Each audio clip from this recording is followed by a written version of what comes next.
ஒரு ஊரில் ஒரு ஓவியர் இருந்தார். இயற்கை காட்சிகளை அப்படியே வரையக்கூடிய திறமை அவர்கிட்ட இருந்துச்சு.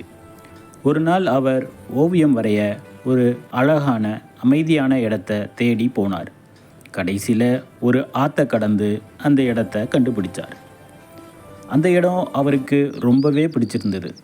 அந்த இடத்த அவர் அப்படியே ஓவியமாக வரைஞ்சிட்டு இருந்தார். ஓவியம் ரொம்ப அழகாக வந்துச்சு.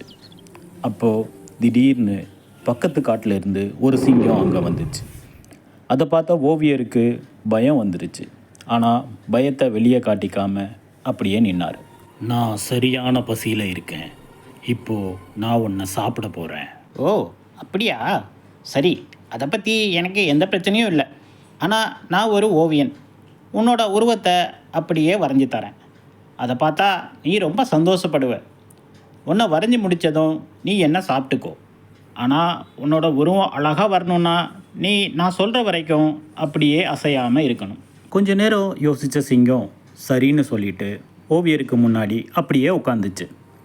உடனே ஓவியர் சிங்கத்தோட முகத்தை அப்படியே வரைஞ்சார். வரைஞ்சி முடித்ததும் அவர் சிங்கத்துக்கிட்ட, நான் உன்னோட முகத்தை வரைஞ்சி முடிச்சிட்டேன். நீ இப்போ கொஞ்சம் திரும்பி உட்காரு. அப்போதான் உன்னோட முழு உருவத்தையும் வரைய முடியும் அப்படின்னு சொன்னார்.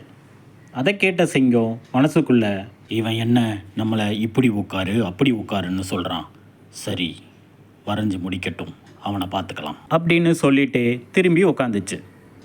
இதுக்காகவே காத்துக்கிட்டு இருந்த ஓவியர் சிங்கம் திரும்பி உட்காந்ததும் அப்படியே அந்த இடத்துல இருந்து ஓடிட்டார்.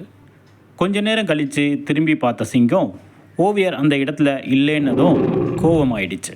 என்னையா ஏமாத்துற, உன்னை ஒரு கை பார்க்குறேன் இப்போ அப்படின்னு சொல்லிட்டு சிங்கம் ஓவியரை தேடி கோபமாக போச்சு. ஆனால் அதுக்குள்ளே ஓவியர் ஆத்தோட கரையில் நிறுத்தி வச்சுருந்த தன்னோட படகுல ஏறிட்டார்.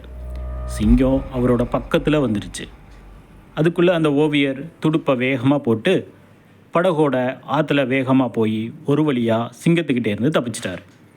அதனால தான் ஒரு பிரச்சனை வரும்போது பதட்டப்படாமல் நம்மளோட அறிவை பயன்படுத்தி நிதானமாக யோசித்தா அந்த பிரச்சனைக்கான தீர்வு கிடைக்கும்.